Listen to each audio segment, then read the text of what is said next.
Meditation is a wonderful tool for many people, and even meditation is not necessary for everybody. Some people awaken spiritually without ever coming into contact with any meditation technique or any spiritual teaching. They awaken simply because they can't stand the suffering anymore. And then something inside them snaps suddenly, and there is a disidentification from thinking.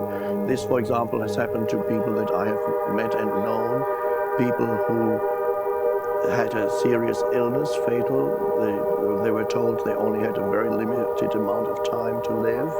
So it's almost as if future had been removed from them.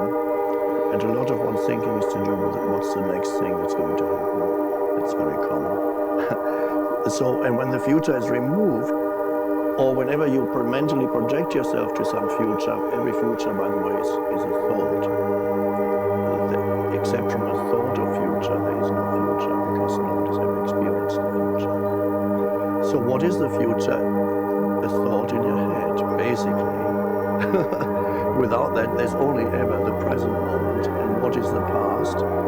Except a thought in your head, because for anything to be, life, being, is actually inseparable from the present moment. Nothing can be, exist, live, that is not now. Nothing can live in the past, and nothing can live in the future. No, so past and future are strongly connected with thinking. So if you're being told that you basically have no future, yes, you could take refuge in the past and think only about the past, but what happens to these people who have been told sometimes that they have a very serious illness and only have a few more months to live? They are forced into the present moment because there's nothing else for them anymore. There is no future to escape into mentally. So they are forced into the present moment, into what I call the state of presence, which is that state of being awake. And they go, that means the entire mind-made sense of self, the egoic sense of self that is based on conceptualization, collapses, and there is something arises that is just pure awareness, and they go like, if I may act it out. Whereas before they were identified continuously with the thinking me, myself, oh, so dreadful. And then they think only 6 more months to live is the worst fate that could happen to you, and it could if you're in your thoughts. And then suddenly something snaps and they go out into, oh, there's only this moment.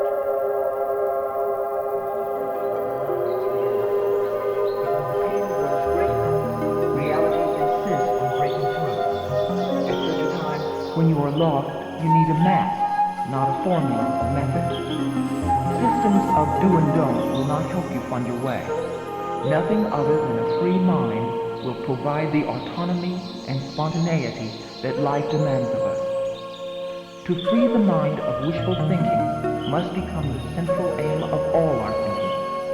Only that will lead us past the illusion of success and failure. We all have an intuitive feeling that we have a central core that is not ill and cannot be touched by the evils that may be tearing at our flesh. We somehow are not surprised when we are told for the first time that at the eye of the hurricane is total calm, a place where the sun is shining and the birds are singing. We know that somewhere inside of us, we are at peace. Our only problem is to discover what prevents us from getting to this center of our being and holding on to it. The question in our minds is why we cannot live easily at this core, as we know it must be possible for us to do.